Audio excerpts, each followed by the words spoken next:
अस्सलाम वालेकुम फ्रेंड्स। आज हमने पढ़ना है एंजाइम्स।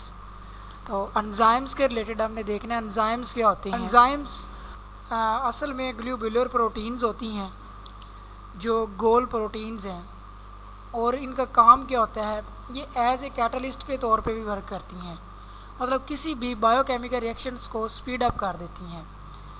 बट ये आपने माइंड में रखना है कि ये सिर्फ रिएक्शन को स्पीड अप करते हैं, लेकिन ख़ुद उस रिएक्शन का पार्ट या हिस्सा नहीं बनते। तो अब इसी तरह एंजाइम्स किस चीज़ के ऊपर एक्ट करते हैं। एंजाइम्स कुछ जो फूड हम जो इनटेक करते हैं बॉडी के अंदर, तो उस फूड के ऊपर ये एक्ट करते हैं और उस फूड को तोड़ देते हैं स्मॉल पार्टिकल्स के अंदर, और उसकी ब्रेक डाउन होती है, और उन पार्टिकल्स को हम नाम देते हैं जिनके ऊपर एंजाइम्स एक्ट कर रहे हैं, उनको हम नाम देंगे सबस्ट्रेट्स। अच्छा, एंजाइम सबस्ट्रेट के ऊपर एक्ट करेंगे, और इसी तरह उनके बदले में जो हमें जो उसकी प्रोडक्ट मिलेगी, तो उसको हम आगे एनर्जी के तौर पे यूज़ करते हैं। अच्छा, नेक्स्ट आपके सामने ये कुछ डायग्राम है एंजाइम्स और सबस्ट्रेट किस तरह से वर्क करते हैं, इसका मैकेनिज़्म दिखाया गया आपके। अब सब एंजाइम्स इसके एग्जांपल हैं आपके पास, लाइक पेप्सिन। अब पेप्सिन जो है ये एक एंजाइम जो हमारे स्टोमक में मौजूद होता है, और इसकी पीएच जो है ये तकरीबन 1.5 होती है, और ये एज ए एसिड के तौर पे काम कर रहा होता है, और हमारी बॉडी के अंदर ब्रेक डाउन में हेल्प करता है, फूड को स्मॉलर पार्टिकल्स में कन्वर्ट करने में हेल्प करता है। नेक्स्ट इसी तरह आपके पास सेकेंड एंजाइम है protease enzymes, amylase enzymes, lipase enzymes. उनके नाम से ज़ाहिर हो रहा है, जिस तरह प्रोटीएज मतलब ये प्रोटीन्स के ऊपर एक्ट करेगा, इसी तरह यहाँ पे अमाइलेज एंजाइम्स ये कार्बोहाइड्रेट के ऊपर मतलब अमाइलेज के ऊपर, अमाइलोपेक्टिन जो है उनके ऊपर ये एक्ट करते हैं। इसी तरह सेकंड वो भी नाम से ज़ाहिर हो रहा है लिपेज, मतलब ये लिपिड के ऊपर एक्ट करने वाला एक एंजाइम है। नेक्स्ट आपके सामने एंजाइम्स की कुछ एग्जांपल जो है ये दिखाई गई हैं। आगे नेक्स्ट क्या है, एंजाइम्स की पावर। एंजाइम्स वर्क कब करते हैं, एंजाइम्स को वर्क करने के लिए थोड़ी सी एनर्जी की ज़रूरत होती है। लाइक एक एग्जांपल हम ले सकते हैं, जिस तरह एक आपके पास बाइक है, मोटरसाइकिल है, तो उसको स्टार्ट करने के लिए हम क्या करते हैं, अगर उसके सामने एक नीचे प्लग लगा होता है, अगर हम वो प्लग उतार दें तो बाइक स्टार्ट नहीं होगी।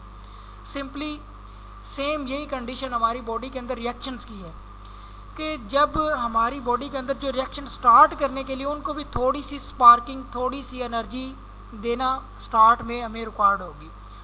जब तक वो एनर्जी हम नहीं देंगे उतनी देर तक रिएक्शन स्टार्ट नहीं होगा।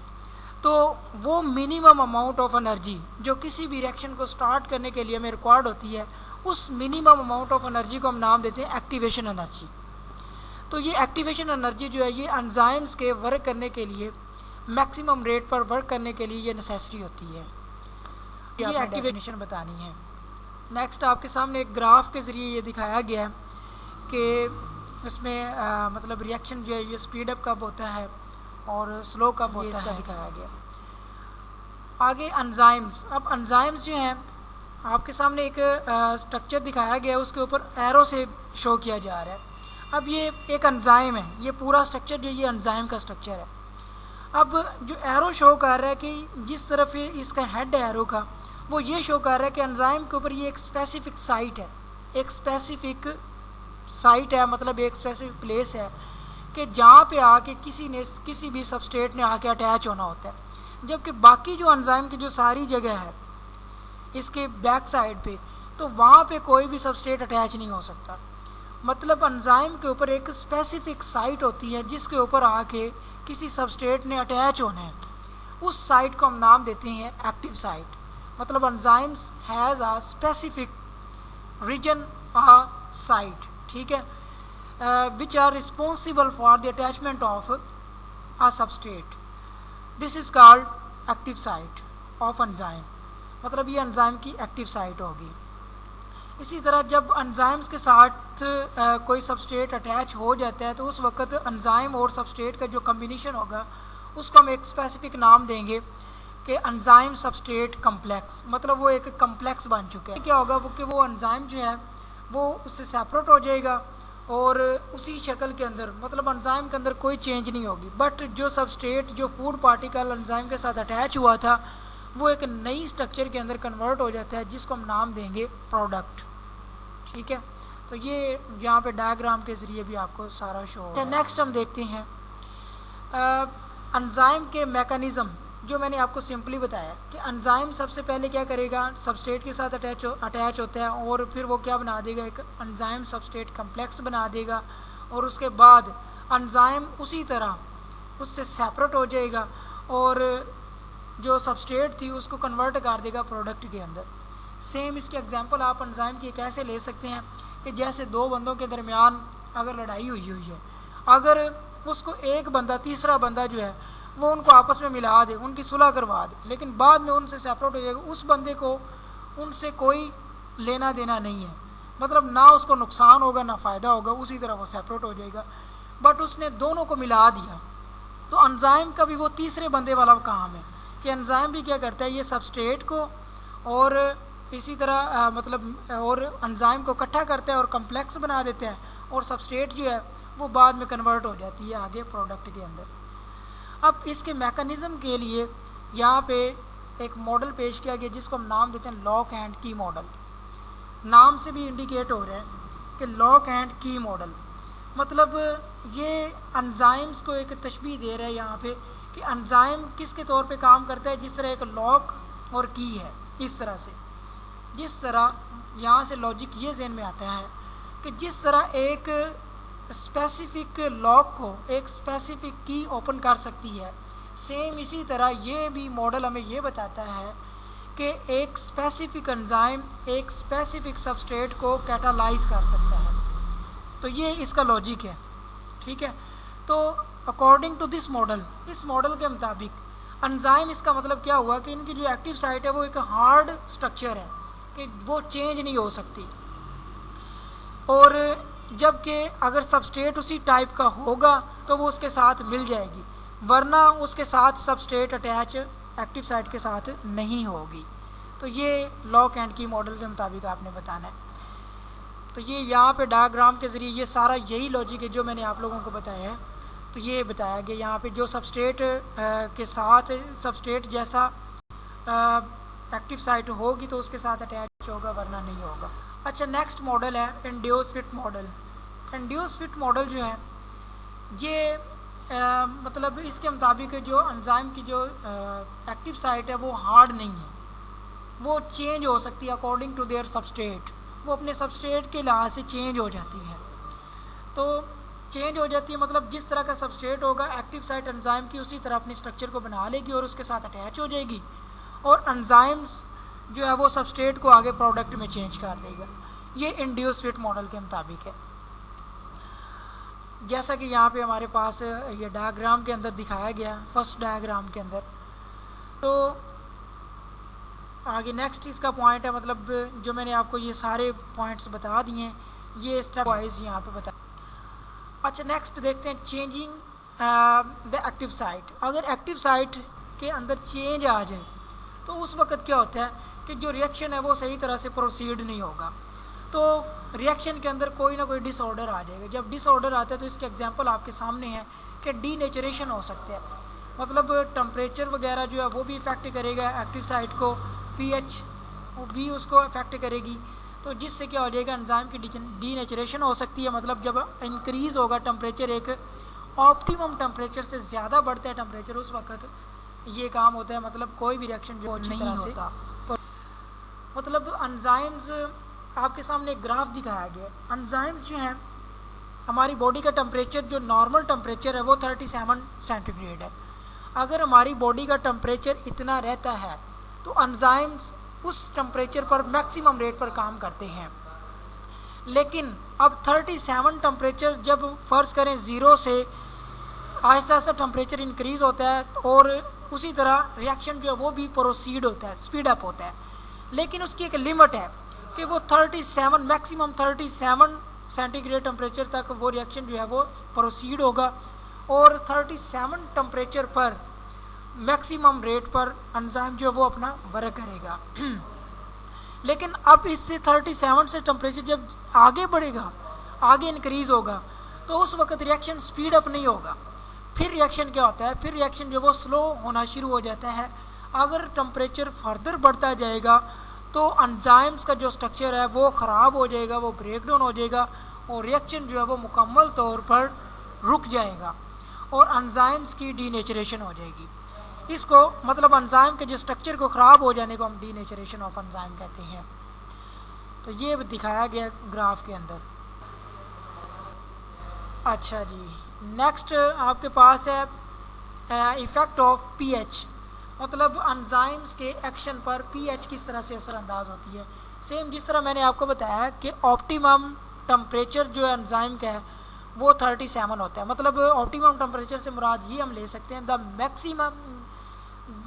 Temperature at which enzymes work at maximum rate, मतलब वो टेम्परेचर जिस पर एंजाइम्स मैक्सिमम रेट पर काम करते हैं उसको हम क्या नाम देते हैं, उसको ऑप्टिमम टेम्परेचर कहते हैं। सेम यहाँ पे पीएच की भी यही कंडीशन है कि the pH eight which enzymes work at maximum rate is called optimum pH, मतलब वो पीएच जिस पर एंजाइम्स जो हैं वो ज़्यादा से ज़्यादा काम करते हैं उस पीएच को हम क्या नाम देंगे, ऑप्टिमम पीएच।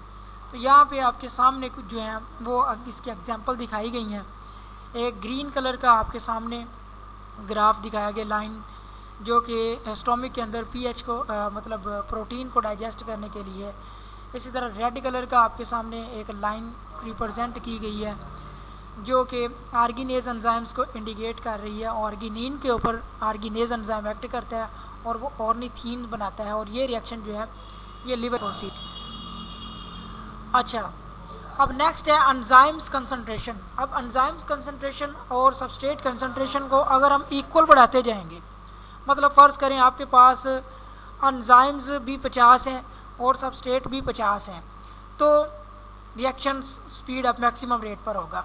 इसी तरह अगर एंजाइम भी मैं बढ़ा दूँ 60 कर दूँ और इसी तरह सबस्ट्रेट भी 60 कर दूँ तो रिएक्शन मज़ीद आगे प्रोसीड होगा। इसी तरह फ़र्ज़ करें मैं 70 एंजाइम कर दूँ और इसी तरह 70 मतलब 70 में सबस्ट्रेट कर दूँ, दोनों की कंसंट्रेशन बढ़ा रहे हैं तो रिएक्शन फर्दर प्रोसीड होता रहेगा। लेकिन अगर किसी एक सबस्ट्रेट या एंजाइम्स को कांस्टेंट कर दें, मतलब उसकी मिकदार को ना बढ़ाएं, तो एक की मिकदार को बढ़ाते जाएं, फ़र्ज़ करें एंजाइम बढ़ाते जाएं, सबस्ट्रेट उसी तरह कांस्टेंट रखें, तो एंजाइम्स जो है फिर वो एंजाइम का एक्शन जो है जो मैकेनिज़्म है वो प्रोसीड नहीं होगा, रिएक्शन प्रोसीड नहीं होगा। क्यों? क्योंकि एक चीज़ को हम बढ़ाते जा रहे हैं दूसरी को कम है। तो क्योंकि एट अ टाइम, एक टाइम पर, एक ही वक्त पर एक एंजाइम सिर्फ एक ही सबस्ट्रेट को कैटालाइज कर सकता है, इससे ज़्यादा नहीं। अगर सबस्ट्रेट बढ़ते जाएंगे तो दूसरी सबस्ट्रेट को वेट करना पड़ेगा कि जब वो एंजाइम एक कैटालाइज करेगा एक सबस्ट्रेट को, उसके बाद जब फ्री होगा फिर वो अगली को सबस्ट्रेट को कैटालाइज करेगा। इस वजह से रिएक्शन जो वो स्लो होता जाएगा। तो दोनों अगर बढ़ाते जाएंगे सबस्ट्रेट और एंजाइम तो रिएक्शन प्रोसीड होगा, वरना रिएक्शन स्पीड अप नहीं होगा। अगर एक भी मिकदार बढ़ेगी तो रिएक्शन स्पीड अप नहीं होगा। यही कंडीशन यहाँ पे ये एक्सप्लेन की गई है दोनों सबस्ट्रेट। इसी तरह आगे एंजाइम जो हैं ये कोफैक्टर के तौर पे भी काम करते हैं। कोफैक्टर क्या होते हैं? कुछ एंजाइम ऐसे हैं जिनको अपना मैक्सिमम रेट पर काम करने के लिए कुछ नॉन प्रोटीन पार्ट्स की ज़रूरत होती है। अब वो नॉन प्रोटीन पार्ट एंजाइम की सबस्ट्रेट के एंजाइम की जो एक्टिव साइट है उसके साथ आके अटैच होंगे तो उससे एंजाइम जो है वो मैक्सिमम रेट पर काम करेगा। तो अब वो नॉन प्रोटीन पार्ट जो एंजाइम की सबस्ट्रेट के साथ एंजाइम की एक्टिव साइट के साथ आके अटैच होते हैं और रिएक्शन को ज़्यादा प्रोसीड करते हैं, उन नॉन प्रोटीन पार्ट को हम नाम देते हैं कोफैक्टर्स। सिंपली डेफिनेशन अगर सबस्ट्रेट कोफैक्टर की करना चाहें तो हम ये करेंगे, some non protein parts are attach with active site of enzyme. Enzymes की कुछ एक्टिव साइट के साथ आके नॉन प्रोटीन पार्ट अटैच हो जाते हैं जो क्या करते हैं और रिएक्शन को स्पीड अप करते हैं और हेल्प करते हैं, तो उनको कोफैक्टर्स का नाम दें। अब कोफैक्टर दो तरह के होते हैं। कोफैक्टर दो तरह के को एंजाइम भी हो सकते हैं और प्रोस्थेटिक ग्रुप भी हो सकते हैं। को एंजाइम अगर वो नॉन प्रोटीन पार्ट मतलब वो को फैक्टर्स एंजाइम की एक्टिव साइट के साथ लूजली बाउंड है, अगर नॉन प्रोटीन पार्ट एंजाइम्स की एक्टिव साइट के साथ लूजली बाउंड है तो फिर हम उन को फैक्टर्स को नाम देंगे को एंजाइम। इनके एग्जांपल दिखाई गई हैं विटामिन B1, विटामिन B6। अब अगर वो नॉन प्रोटीन पार्ट मतलब को फैक्टर्स अगर वो एंजाइम की एक्टिव साइट के साथ कोवलेंटली अटैच हैं या परमानेंटली अटैच हैं या स्ट्रॉन्गली अटैच्ड है एक्टिव साइट के साथ, तो फिर हम उन को फैक्टर्स या नॉन प्रोटीन पार्ट को हम नाम देंगे प्रोस्थेटिक ग्रुप्स। तो ये इनकी टाइप्स हैं फैक्टर्स की। अब नेक्स्ट है नेचर ऑफ एंजाइम्स। ठीक है, एंजाइम्स की नेचर कैसी होती है। अब कुछ ऐसी जहरीली और टॉक्सिक सब्सटेंसेस होती हैं कि जो एंजाइम की एक्टिव साइट के साथ आके अटैच हो जाती हैं और एंजाइम्स के एक्शन को या तो परमानेंटली तौर पर स्टॉप कर देती हैं या उसको टेम्पोरेरी तौर पर ब्लॉक कर देती हैं, मतलब एक्टिव साइट को ब्लॉक करती हैं। मतलब कुछ नॉन प्रोटीन कुछ toxic substances are attach with active site of enzymes and block it permanently और टेम्परेरली। ठीक है, तो these toxic substances are called inhibitors, उनको हम इनहिबिटर्स कहते हैं। अब इनहिबिटर्स दो तरह के हैं, आपके सामने दिखाए गए हैं। कुछ होते हैं रिवर्सिबल्स और कुछ होते हैं इरिवर्सिबल्स। अब जो रिवर्सिबल्स नाम से इंडिकेट हो रहा है, जो रिवर्सिबल इंडिकेटर्स हैं वो रिवर्स हो सकते हैं, मतलब दोबारा से उनको एंजाइम को रिपेयर किया जा सकता है। मतलब जो टॉक्सिक सब्सटेंसेस होंगी वो एंजाइम की एक्टिव साइट के साथ टेम्परेरी तौर पर अटैच होती हैं। ठीक है, मतलब अगर एंजाइम्स की एक्टिव साइट के साथ इनहिबिटर टेम्परेरी अटैच हैं तो उन इनहिबिटर को नाम देंगे रिवर्सिबल इनहिबिटर्स। लेकिन अगर एंजाइम्स की एक्टिव साइट के साथ इनहिबिटर जो हैं वो परमानेंटली तौर पर अटैच हैं, ठीक है, तो फिर हम उसको नाम देंगे इरिवर्सिबल्स। मतलब वो दोबारा से पीछे रिएक्शन नहीं जाएगा, मतलब वो परमानेंटली जो है वो एक्टिव साइट जो वो ब्लॉक हो जाएगी। ठीक है, तो उसको हम नाम देंगे irreversible inhibitors. Next, reversible inhibitors की आगे टू टाइप्स हैं, एक है कम्पिटिटिव इनहिबिटर्स, दूसरे non competitive inhibitors. Competitive inhibitors कौन से होते हैं? The inhibitors which complete with the substrate for active site. मतलब वो इनहिबिटर जो वो कंप्लीट सबस्ट्रेट को क्या कर देते हैं, एक्टिव साइट के साथ अटैच हो जाते हैं और उसको ब्लॉक कर देते हैं, और जबकि आने वाली सबस्ट्रेट को एंजाइम के साथ अटैच नहीं होने देते, क्योंकि एक ही साइट होती है एंजाइम के ऊपर जहाँ पे आके किसी सबस्ट्रेट ने अटैच होना है, उसको हम कहते हैं एक्टिव साइट। अब एक्टिव साइट के साथ अगर पहले से ही कम्पिटिटिव इनहिबिटर अटैच हो जाएंगे तो एंजाइम के ऊपर पीछे साइट ही नहीं बचती कि जिसके ऊपर आगे सबस्ट्रेट अटैच हो, तो उसको हम कहते हैं competitive inhibitors. Non competitive inhibitors कौन से होते हैं कि ये क्या करते हैं, ये भी एंजाइम्स की एक्टिव साइट के साथ अटैच होते हैं।